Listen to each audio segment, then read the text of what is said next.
तुम आत्मा में विश्वास करते हो क्योंकि यह सदियों से चली आ रही लोकप्रिय बात है। यह परंपरा से तुम्हें मिली है और तुम्हें यह विश्वास पसंद भी आता है कि तुम्हारे भीतर कुछ श्रेष्ठ, स्थायी और दिव्य है। पर यह सब एक बौद्धिक अवधारणा मात्र है जो तुम्हारे जीवन को वास्तव में बदलती नहीं। नमस्कार दोस्तों, आज हम बात करेंगे आपके स्क्रीन पर आ रहे कृष्णमूर्ति के उद्धरण की।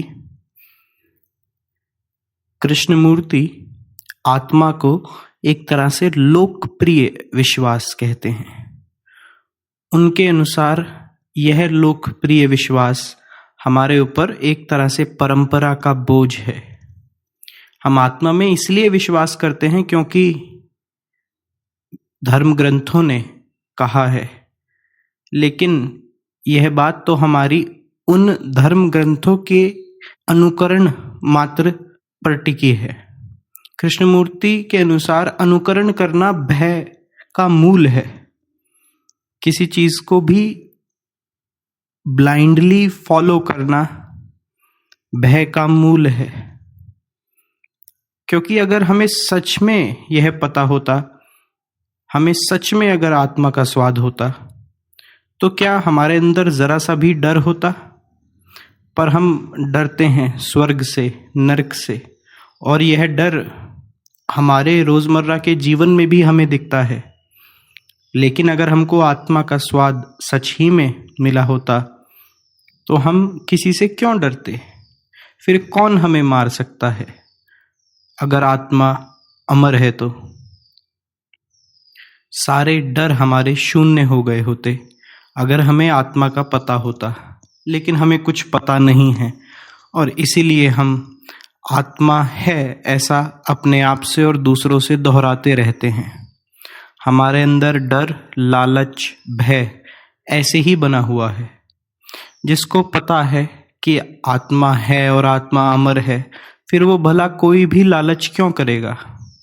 यह कैसे हो सकता है कि आप आत्मा में मानते हुए भी अपने शरीर की वृत्तियों के गुलाम हैं?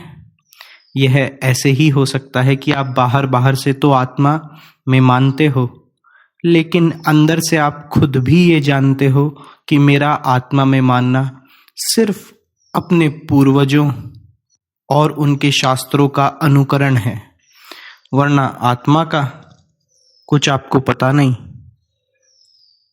यह बेहद सुविधाजनक विश्वास है आत्मा में मानना। हमें यह बहुत पसंद है कि हमारे भीतर कोई दिव्य चिंगारी है। अहम ब्रह्मस्मि, मैं ही ब्रह्म हूँ। सुनने में ये बात बड़ी अच्छी लगती है, लेकिन अक्सर जो इन बातों को दोहराते हैं उन्हें ब्रह्म का, उन्हें अपने भीतर जो उनके दिव्य चिंगारी है, अगर उनके भीतर कुछ ऐसा है जो श्रेष्ठ है, उसका उन्हें कुछ भी पता नहीं। ज़्यादातर लोग मुझे ऐसे ही मिले हैं जो आत्मा परमात्मा की बातें बार बार दोहराते हैं। ऐसे लोग हैं जिनको पूरी गीता मुँह जुबानी याद है, उपनिषद मुँह जुबानी याद है, लेकिन उन्हें अपने अंदर दिव्यता का कोई भी भान नहीं है। बस उनको बहुत सुविधा हो जाती है आत्मा में विश्वास करके, और वो एक जिम्मेदारी से बच जाते हैं। हम में से हर एक की ये जिम्मेदारी है कि हमारे पूर्वजों ने अगर कुछ कहा है कि हमारे भीतर श्रेष्ठ है, तो हम यह जानने की कोशिश करें कि वह क्या है। लेकिन आत्मा परमात्मा का नाम दोहराने से आप इस जिम्मेदारी से बचते हैं। जैसे अगर आप बीमार हैं तो आपकी यह जिम्मेदारी है कि आप अपनी बीमारी को ठीक करें। लेकिन आप अगर यह सिर्फ मान लें कि मैं ठीक हो गया, दोहराने लगे, मालाएं जपने लगे कि मैं ठीक हो गया, तो आप अपने को ठीक करने की जिम्मेदारी से बच गए। ऐसे ही आपने आत्मा में मान लिया और आप सच में, आपके अंदर अगर कुछ ऐसा है जो शरीर से भी परे है, आप उसको जानने की जिम्मेदारी से बच गए। मैं यहाँ पर यह नहीं कह रहा हूँ कि आत्मा है कि नहीं, बल्कि मैं आपसे प्रश्न पूछता हूँ कि क्या आत्मा में आपका विश्वास आपको जरा सी भी स्वतंत्रता देता है? और आप आप जब अपने भीतर गहरे में उतरेंगे, अपना सामना करेंगे पूर्ण ईमानदारी के साथ, तो यह पाएंगे कि यह विश्वास आपको स्वतंत्र नहीं बनाता है। स्थायी आत्मा के बारे में कृष्णमूर्ति के विचार कुछ कुछ बौद्ध मत जैसे हैं। आत्मा से ही फिर संबंध होता है पुनर्जन्म का। बौद्ध मत के अनुसार कहीं ना कहीं आपकी इच्छाएं, आपकी वासनाएं बनी रहती हैं मृत्यु के बाद भी। बौद्ध इसको कहते हैं पुनर्भाव। लेकिन दोबारा कुछ ऐसा नहीं है जो पैदा होता हो, एक शरीर से दूसरे शरीर में जाता हो। ना ही कृष्णमूर्ति और ना ही गौतम बुद्ध आत्मा में मानते हैं। कृष्णमूर्ति अक्सर कहते थे यू आर द वर्ल्ड, यानी आप अपने में पूरी दुनिया हो, जिसका अर्थ है कि जैसे आपके अंदर लोभ, भय, क्रोध, सुख, दुख, पीड़ा है, ऐसे ही हर इंसान के भीतर है। यानी बाहर से तो हम अलग अलग प्रतीत होते हैं, हमारे अलग नाम हैं, अलग रूप हैं, कोई लंबा है, कोई गोरा है, कोई काला है। ऐसा लगता है कि मैं दूसरे से अलग हूं, लेकिन हमारे मन की सामग्री, हमारे मन में वो ही सब भाव चलते हैं जो दूसरे के मन में चलते हैं। तो क्या हम सच में दूसरे से अलग हैं? और अगर जो हमारे मन की सामग्री है वही दूसरे के मन की भी सामग्री है, तो मृत्यु का कुछ ज्यादा अर्थ रहता नहीं, क्योंकि हमारी परेशानी, पीड़ा, अकेलापन, क्रोध, लालच, सुख, दुख हमारी मृत्यु के बाद दूसरे में जिंदा रहती है। और जब कुछ मरता ही नहीं है, जब मन की सामग्री ऐसी की ऐसी ही है, तो क्या ऐसा है जो दोबारा पैदा होगा? कहाँ है आत्मा? कृष्णमूर्ति एक नदी का, एक स्ट्रीम का उदाहरण देते हैं अक्सर। हजारों सालों से यह नदी बह रही है और इसमें इंसान के सारे भाव हैं। आपके मरने से या किसी और के पैदा होने से इस नदी पर कुछ ज्यादा फर्क नहीं पड़ता। इंसान के भाव, उसका गुस्सा, उसका क्रोध, उसका लालच वैसे ही इस नदी में बना हुआ है। मौत तो बस एक मामूली सा बदलाव है शरीर में। रोज कुछ ना कुछ बदलाव आता है, उम्र बढ़ती है, कद बढ़ता है, शरीर को बीमारी लगती है, शरीर ठीक होता है, शरीर थकता है, ऐसे रोज बदलाव होते हैं शरीर में। ऐसे ही एक दिन एक ऐसा बदलाव आता है जिसको हम इंसान मृत्यु कहते हैं। कोई आत्मा नहीं है जो मृत्यु के बाद एक शरीर से निकलकर दूसरे में जाए। कृष्णमूर्ति के अनुसार आपको ये जो लगता है कि मेरे भीतर मैं हूं, मैं बचा रहूंगा, वो केवल मेमोरी है, केवल विचारों का संग्रह है। नाम, शरीर, यादें, इच्छाएं, सब कुछ अनित्य है यह। और अनित्य इस अर्थ में है कि आप जिसको मैं कह रहे हो, इंडिविजुअल, वह सब कुछ एक दिन नहीं रहेगा। और यहां पर थोड़ी सी ध्यान देने की बात है, क्योंकि आपको सुनकर के ऐसा लगता है कि दो विरोधाभासी बातें यहां कही जा रही हैं। एक तरफ तो मैंने कहा कि एक नदी की तरह, एक स्ट्रीम की तरह इंसान के सारे भाव समय में बहते चले जा रहे हैं, और वो भाव बदलते नहीं हैं किसी के मरने, किसी के पैदा होने से। जब तक कोई मोक्ष को नहीं पहुंचता वो भाव बदलते नहीं हैं। लेकिन आप जिसको मैं कह रहे हो कि मेरा सुख, मेरा नाम, मेरा घर, वह सब अनित्य है। आपका आत्मा का जो ये विचार है कि मैं हूं और मैं अलग हूं इस पूरे ब्रह्मांड से, यह आपके अहंकार को ही विस्तार देता है। जब आप कहते हो मेरी आत्मा अमर है, तो यह मैं का ही विस्तार है आपके, जबकि आपकी आत्मा कोई अमर नहीं है। आपका अहंकार का ये आत्मा वाला ढोंग टूटता है जब कोई मुसीबत आती है। जब मौत आती है तो व्यक्ति डरता है और भूल जाता है कि सारी उम्र तो मैं बोलता रहा आत्मा अमर है। अहंकार खुद को मौत के पार ले जाने के लिए आत्मा का ढोंग रचता है, लेकिन ढोंग तो ढोंग है। अहंकार अमरता को बिल्कुल भी नहीं जानता, लेकिन उसे ऐसा लगता है कि शायद मैं बच जाऊं मौत से, वैसे का वैसा ही निकल जाऊं। मौत को झुठलाने के लिए, क्योंकि अहंकार ने ऐसा देखा है कि मौत एक ऐसी चीज है कि जो भी मर जाता है वह लेटा ही रह जाता है, शरीर सड़ने लगता है या शरीर जला दिया जाता है। अहंकार यह देखता है कि कोई भी मरा हुआ आदमी उठकर मौत का अनुभव बताने वापस नहीं आया, इसलिए मौत को झुटलाने के लिए एक ढोंग आत्मा का इजाद करता है आदमी का अहंकार। कोई बच्चा जैसे अगर आपसे पूछे कि मौत के पार क्या है, तो उसको आप तरह तरह के झूठ, अलग अलग तरह के, बस निर्भर करता है कि आप कौन से धर्म से हैं, उस प्रकार के झूठ आप उस बच्चे को बताएंगे। अगर किसी बच्चे ने पूछा कि मौत के पार क्या है, आप बताएंगे पुनर्जन्म है, जबकि सच्चाई यह है कि ना तो उस बच्चे को पता है और ना ही आपको। बस इतना फर्क है कि हो सकता है उस बच्चे से आप 2-4 शब्द फालतू जानते हो। कृष्णमूर्ति अपने उद्धरण में कहते हैं आत्मा एक बौद्धिक अवधारणा है, इससे आपके जीवन में कोई वास्तविक परिवर्तन नहीं आता। ये शब्द आत्मा और परमात्मा जैसे बस मानसिक प्रतीक हैं। जैसे पानी शब्द सुन करके आपकी प्यास बुझेगी नहीं, ऐसे ही यह मान लेने से कि हमारे अंदर एक आत्मा है, जो आप उस आत्मा की असल खोज अपने जीवन में कर सकते थे, वह आप करेंगे नहीं। आपका विश्वास सच्चा है कि झूठा, यह आपके कर्म बताते हैं।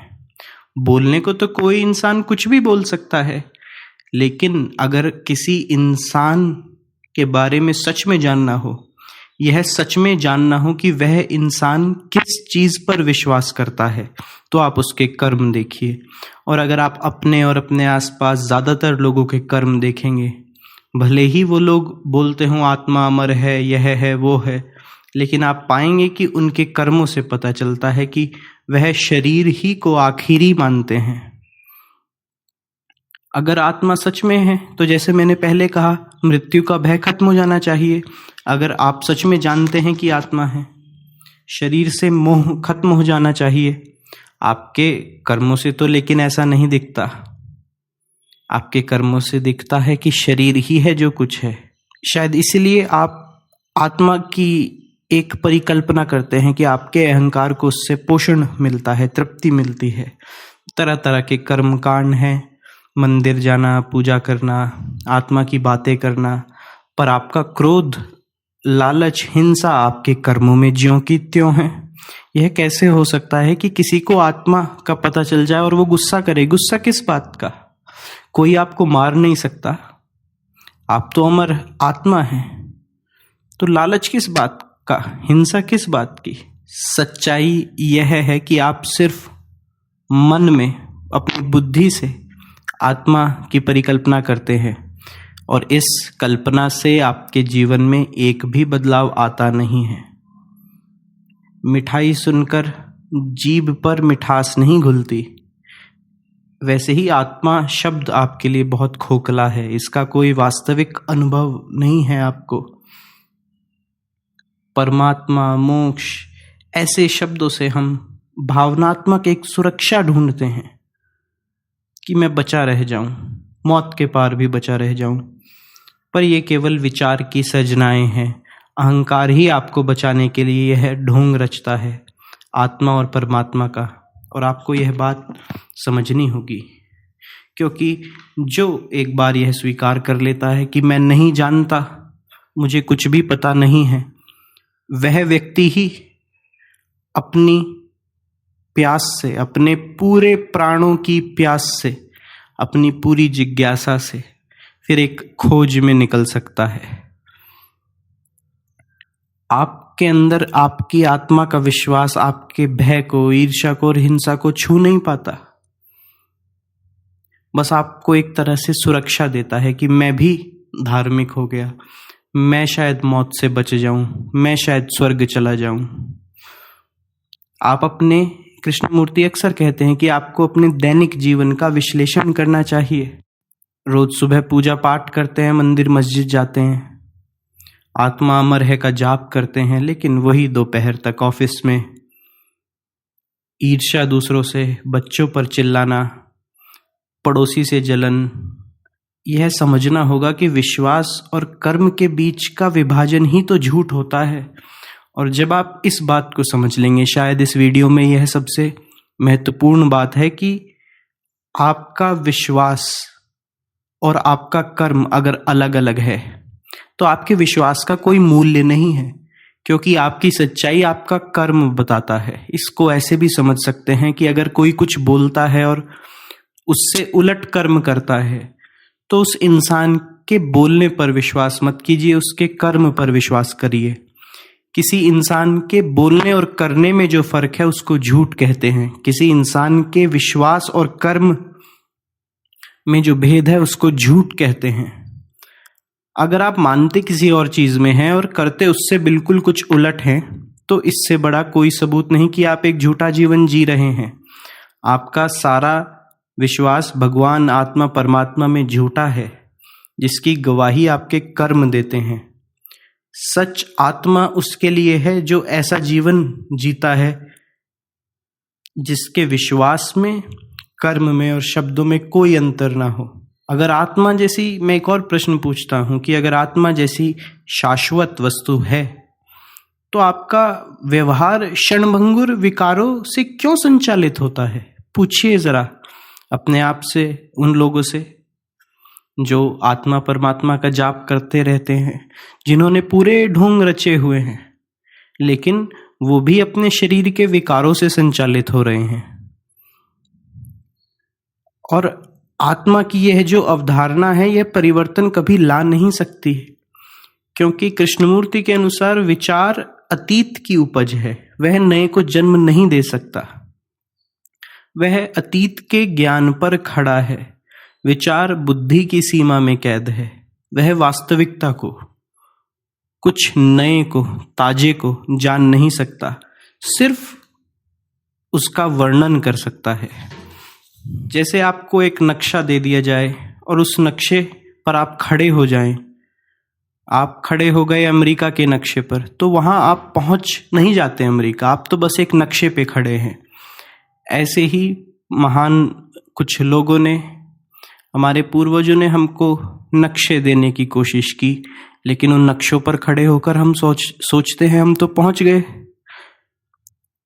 लेकिन अभी बहुत दूर है हम। और शायद ऐसा इंसान जो एक नक्शे पे खड़ा है कभी यात्रा की शुरुआत करेगा ही नहीं, क्योंकि यात्रा की शुरुआत तो वह इंसान करेगा जो पहले तो इस झूठ को जान लेगा, नक्शे के ये झूठ जान लेगा कि ये सब पाखंड चल रहा है, ढोंग चल रहा है, और मुझे अगर सच ही में आत्मा का स्वाद जानना है तो ये ढोंग छोड़ के यात्रा करनी होगी। उपनिषदों में कहा गया है कि यह जो पथ है ये बहुत दुर्गम है, चाकू की धार पर चलने जैसा। कृष्णमूर्ति अक्सर ऑब्जर्वेशन विदाउट थॉट बोलते हैं कि अपने मन को देखने की कोशिश करो, बिना शब्दों के, बिना निष्कर्ष के। क्रोध आए तो उसे देखें, उसे गलत सही ना कहें, उसकी उत्पत्ति को देखें, और जैसे ही यह देखना होता है तो क्रोध अपने आप विघटित हो जाता है।